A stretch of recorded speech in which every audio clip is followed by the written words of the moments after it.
8 cargos, incluido homicidio involuntario y manejar bajo la influencia del alcohol, es lo que enfrenta el conductor de la camioneta responsable de chocar un autobús que transportaba a un grupo de trabajadores migrantes agrícolas. El mortal accidente ocurrió mientras se dirigían a una granja de sandías en una autopista en el centro de la Florida. Y el saldo es fatal. 8 personas pierden la vida y más de 40 resultan heridas. Varias de ellas se encuentran en condición crítica. Vamos a escuchar lo que dice uno de los sobrevivientes de este accidente. Estoy un poco triste, ¿verdad? Porque para mí, aunque no sean amigos cercanos, pero me duele. Me duele en el corazón que hayan perdido su vida. Porque todos venimos por un sueño a ganar un dinero para nuestros hijos, nuestra familia. No me siento bien como para estar ahora sí. Me siento triste, la verdad, de lo que haya pasado a mis camaradas. Lo que me duele es que mis amigos que se fueron, por la verdad, sí es una tristeza. Bendito sea Dios que no todos salimos mal, ¿verdad? Pero es una tristeza perder a unos amigos. Duele muchísimo escuchar estas declaraciones y fíjense que según las autoridades los trabajadores son inmigrantes todos mexicanos. Vamos a pasar ahora con Tiffany Roberts, quien tiene lo más reciente y además nos cuenta pues cómo están avanzando las investigaciones. Tiffany, buenos días. Así es, muy buenos días, Ailén. Nos encontramos en Gainesville. Estamos a mis espaldas, puedes ver lo que es un hotel donde se hospedan los migrantes que trabajan en estas haciendas de frutas y de verduras en el norte de la Florida. El día de ayer por la tarde, Florida Highway Patrol arrestó a este señor Brian McLean Howard, de 40 años, y le puso 8 cargos de homicidio involuntario por la muerte de los 8 migrantes en este terrible accidente. Este señor tiene un largo historial de violaciones de tráfico y también con algunos cargos por posesión de drogas. Hemos estado aquí toda la noche de ayer. El cónsul de México vino para hablar con todos los migrantes que están aquí. Uno de ellos es uno de los hermanos de la víctima que dijo estas palabras. Lo que quiero es que me entreguen el cuerpo de mi hermano y que me lo envíen para México, con mi familia para darle pues el entierro y pues venimos por un futuro mejor, pero ya ve lo que encontramos. Estaba muy joven. Yo te voy a cuidar a tu hija. Mientras yo viva no le va a faltar nada a tu hija, aunque yo me arrastre. Se ha confirmado de los 8 migrantes fallecidos, aunque todavía no tenemos absolutamente los nombres, no se han identificado, aunque el cónsul dice que él y las autoridades sí conocen la identidad de las víctimas, pero todavía no se ha logrado notificar a todas las familias, por lo tanto estos nombres a estas horas de la mañana no son públicos, tal vez en lo que va del transcurso del día. También sabemos que hay todavía 7 personas que todavía están en condición crítica en un hospital de Ocala y estamos pendientes de la condición, cómo está, porque 2 de ellos están en condición muy crítica. El cónsul también nos explicó por qué no tienen una lista exacta, porque a estas alturas, Ailén, todavía no sabemos el número exacto. Siempre hablan de 43 a 45 personas que fueron transportadas de este accidente a los hospitales. Y aquí nos explicó el cónsul por qué todavía no sabemos por qué la lista completa de los pasajeros de ese autobús. En ausencia de una lista de personas sobrevivientes, pues hay que tocar puerta por puerta. Y aquí he estado todo el día, desde que llegué, tocando de puerta en puerta para conocer el estado de salud. Venía en el autobús, señor, no, gracias, la siguiente puerta. Muy generosos lo del hotel, que me permitieron hacer esto, pero no es la hora que no tengo la lista de las personas que vienen a bordo del hotel. El dueño de la empresa, el señor José Oliveira, ayer habló con nosotros y nos explicó que no tienen la lista de pasajeros porque no toman el nombre de los trabajadores hasta que se bajan del autobús una vez que van a empezar su labor de trabajo. Y dijo que no nos podía dar entrevista porque primero quería hablar con las autoridades y con lo que es el Ministerio del Trabajo y que no quería aparecer en cámara.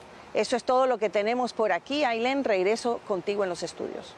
Es decir, que los detalles van a ir saliendo poco a poco. Esperemos que para el final de este día máximo tengamos esta lista completa. Tiffany, muchísimas gracias por este reporte. Y bueno, de hecho, más adelante queremos ampliar un poco más sobre este lamentable accidente que sin duda alguna hoy enluta a nuestra comunidad hispana.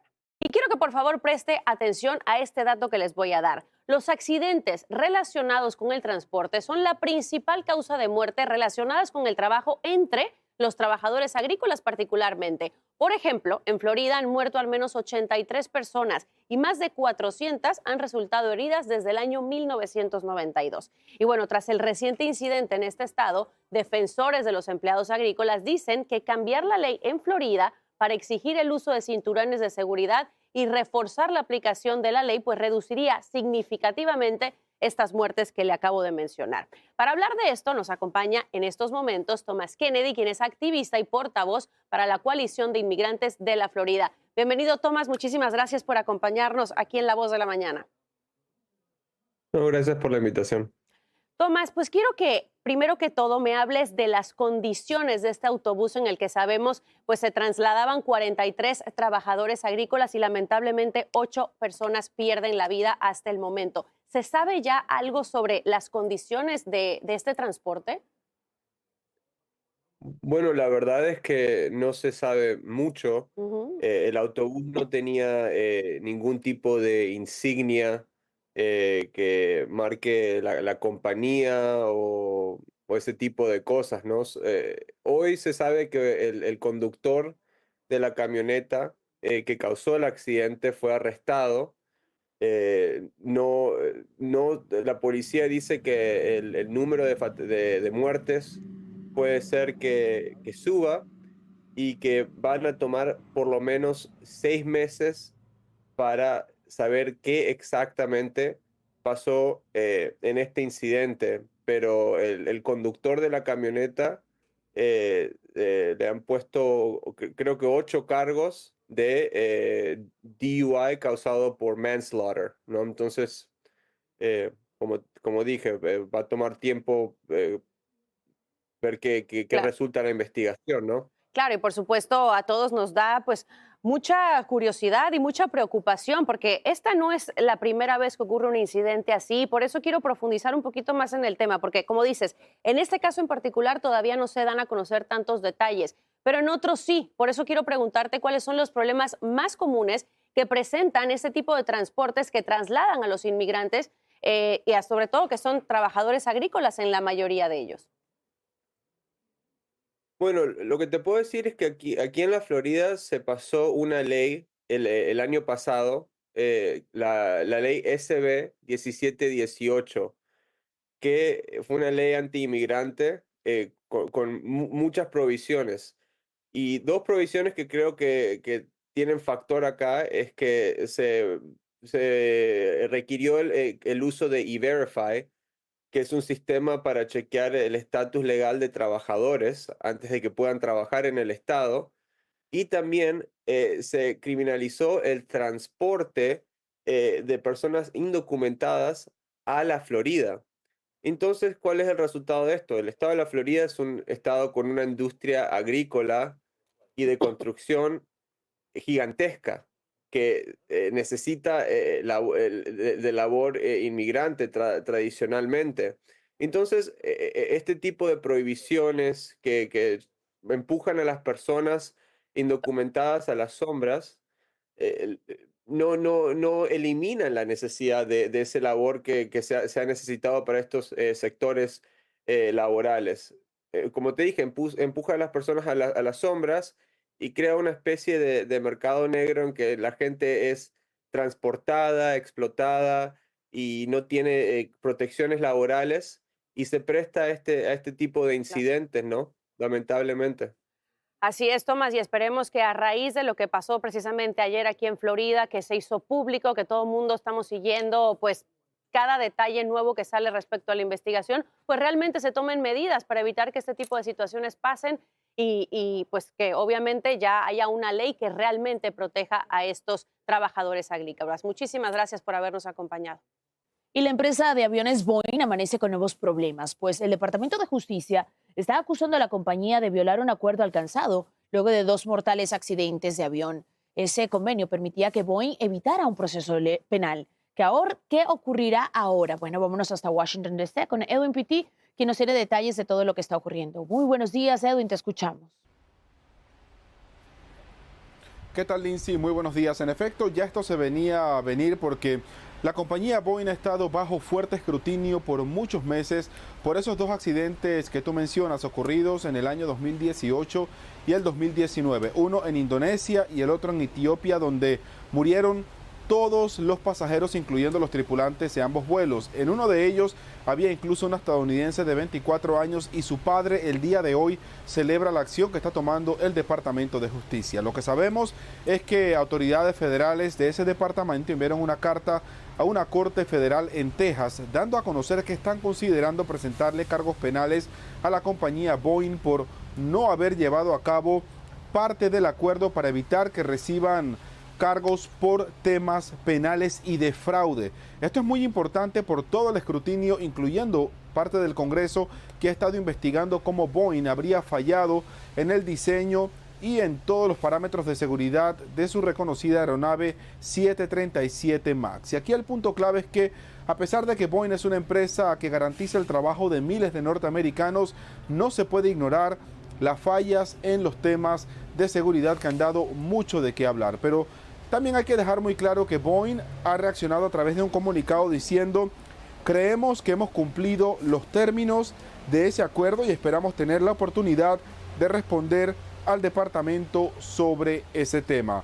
Parte del acuerdo al que había logrado Boeing con el gobierno federal se dio en el año 2021 y la empresa pagó la suma de $2.500 millones para evitar recibir un cargo por fraude por haber supuestamente engañado a reguladores del gobierno federal para aprobar el avión 737 MAX.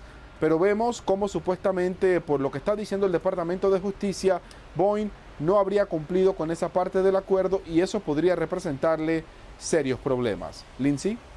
Problemas de proporciones inmensas y épicas para todos los que utilizamos, por supuesto, la industria aérea, pero también necesitamos saber cuándo es el tiempo, cuándo el Departamento de Justicia anunciará cómo va a proceder contra esta empresa. Sí, qué bueno que hagas la pregunta, Lindsay, porque en medio de todo esto hay 3 fechas importantes. La primera es que el próximo 31 de mayo el Departamento de Justicia se va a reunir con las familias de las víctimas que perdieron su vida en esos 2 accidentes protagonizados por aviones 737 MAX de Boeing. La otra fecha es que el gobierno le está dando a la empresa hasta el próximo 13 de junio para que responda de manera formal. Y a lo que preguntabas, ya el Departamento de Justicia ha dicho que a más tardar el 7 de julio será la fecha cuando decida cómo va a proceder en contra de la compañía Boeing. Soy Edwin Pitti reportando desde Washington para La Voz de la Mañana. Vuelvo contigo al estudio, Lindsay. Y nosotros estaremos aquí dándole seguimiento muy de cerca a ese 7 de julio. Gracias, Edwin.